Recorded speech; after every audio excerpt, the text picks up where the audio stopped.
เห็ดปวกนี่มันปงที่เรียบร้อยนี่แหละโอ้อ้อยน่าเสียดายแห้งคนคือสีวานแห้งทุกคนเลย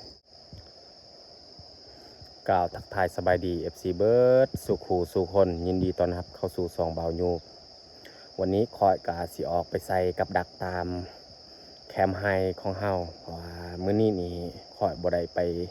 เสียหญ้าไฮเพราะว่าตอนเช้านี้ฝนตก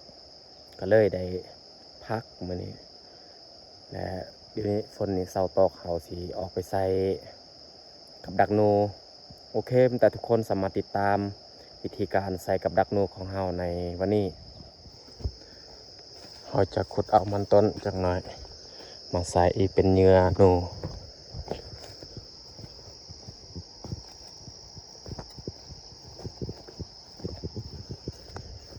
ป้าเห็ดปวกนี่มันปงเมื่อวานนี้ยังบ่ทันเห็นเลยมันปง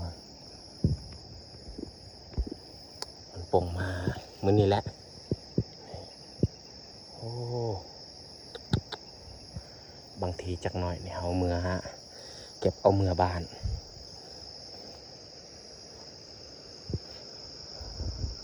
มีแต่เอาสิลงไปใส่กับดักก่อนอันนี้ก็คือส่วนมักเพชรของไอ้ยึงจักหน่อยถ้าว่าเฮาใส่กับดักตามแคมไฮของเฮานี่ยังมันเลื่อนนี่เฮาสิกลับมาใส่แถวแคมส่วนอ้อยนี่แหละ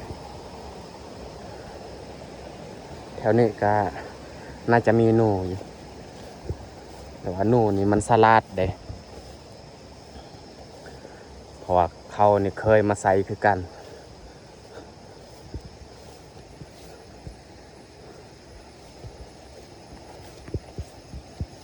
ทางกับส่วนนั้นนี่หกแห้งอยู่นี่ไทยแน่เวลาเขาไปเนี่ยเขากะทาง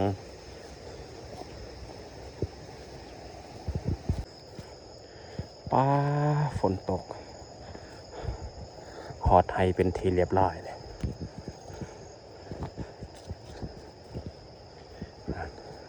ฝากเบื้องหันฝนตกแหละ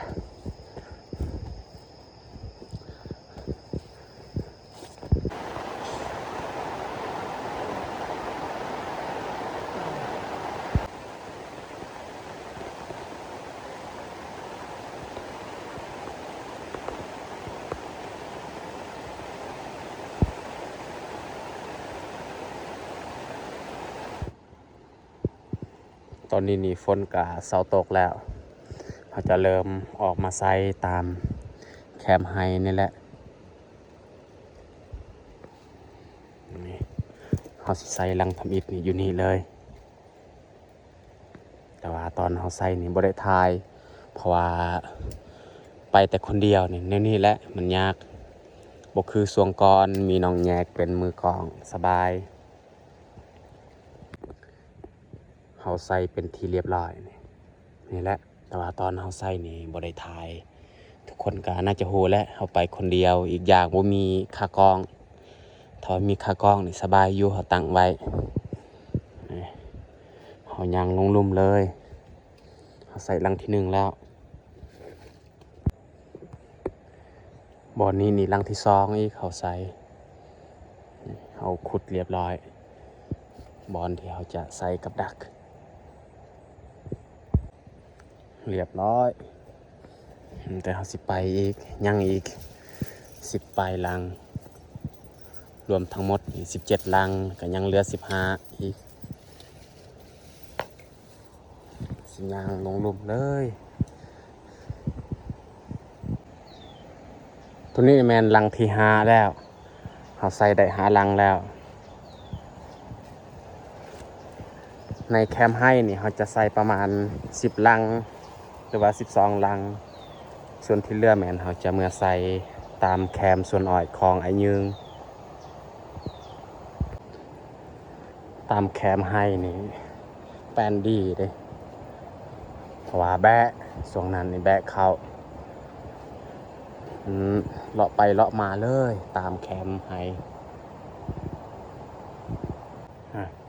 เอาใส่สาลีอีกเอาสาลีมาใส่เป็นเนื้อขวาตัวนี้ก็เป็นรังที่8แล้วเราสียางอีกยังอีกเกาลังอยู่นี่หอยางขึ้นเทิงนี่มาร์กสาลีในแคมป์ไฮของเฮานี่มันแต่นูมันกินเบิดเลยเฮานี่จนบ่ได้กินบ่ได้เก็บกินเลย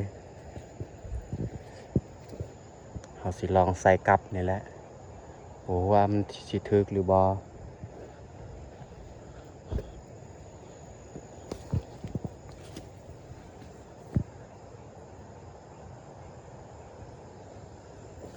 มักสลีนี่เบิดเดี๋ยวนี้นี่มักสลีเบิดนี่มันกัดกินต้นข้าวอีกต้นข้าวมันก็กินตอนนี้เขาออกฮอดเส้นทางแล้วเขาจะเมื่อใส่ตามแคมส่วนอ้อยของไอ้ยืงให้เก่าปีกายนี่แหละนกอีหยังโอ้ขนสีแดงๆบินบ่ได้บ่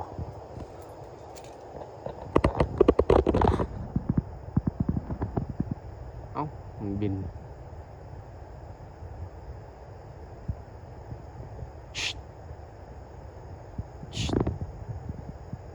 โอ้เสียดายบ่มีปืนถ้าว่ามีปืนซ้ำนี้นี่บ่พลาดตอนนี้ก็ฮอดแล้วแม้แต่เฮาสียางเลาะเบิงเลยว่าบอนใดเหมาะเฮาจะใส่ปลาจักโตยยังอันนี้หนูบ่มากินอ้อยได้โอ้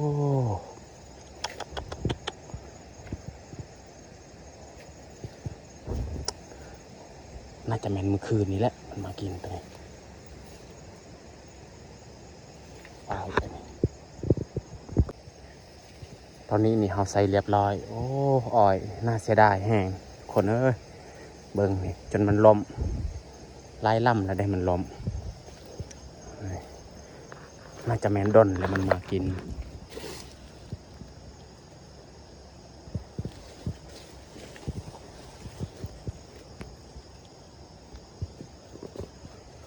อ้นหรือว่านูพุกบ่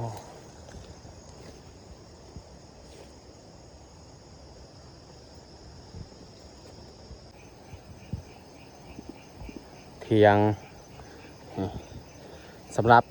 ตามแคมสวนอ้อยของไอ้ยืงแมนเฮาใส่แต่3 ลังเพราะว่าบ่มีบอนไซแล้วเอาสิมาใส่ตามส่วนมันต้นอีกส่วนมันต้นของอ่าวอยู่เทิง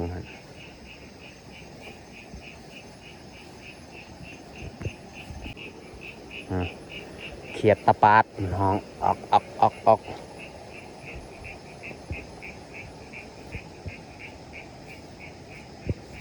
นี่บอนนี้เอกเขาใส่ฮะอันนี้ก็จะแมนส่วนอ้อยของอ่าวเรืออีก2 ลังแล้วจะขึ้นไปใส่อยู่เทิงเลยเขาเบิ่งว่าบนใดมันเหมาะเขาก็จะใส่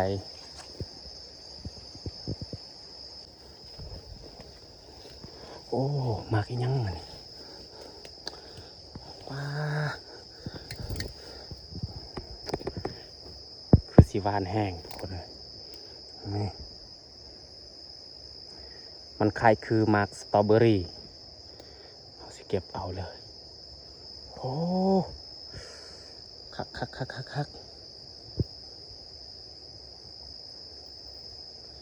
ยางมาเมื่อยๆนี่เห็นของหวานแบบนี้นี่โอ้สื่นใจเลยเสียดายมันล่นแหละมีโตมันล่นสุกโพดนะว้าคักเว้ย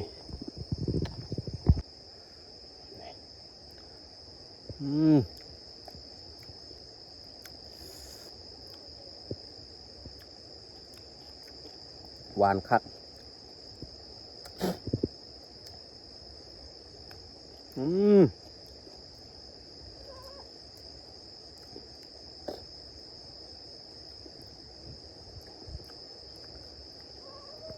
บ่ฮู้ว่าเขาเอิ้นมักอีหยังตัวนี้เบายูก็บ่ค่อยฮู้ปานใดจากภาษาลาวเขาเอิ้นว่าอิหยังแต่เฮาสิหาบอลใส่กลับอีกยังเหลืออีก2ลังบ่โดนดอกเอาใส่นี่แหละลังสุดท้ายถือว่าสำเร็จการใส่กับดักของเฮาแต่เฮาสีย่างเมื่อรวมทั้งหมดนี้17ลังเฮาใส่เบิดแล้วส่วนเฮ็ดที่เฮาเห็นวังย่านี่แมนไอยับกับอาเตยเอาแล้วเพราะว่าตอนไปนี่พวกเพิ่นมาแต่ให้คือกันคอยก็ได้บอกให้เขาจะเอาเมื่อเลยโอ้ฝนใกล้สิตกอีกแล้วเขาใส่กับดักมื้อนี้นี่บางทีมื้ออื่นนี่บ่ได้ยามก็มีเพราะว่ามื้ออื่นนี่เบายูบสิขึ้นภูเนาะขึ้นไปยามกับดักอยู่บอนปลาเลิกนะคือว่าแฮวที่เฮาเฮ็ดไว้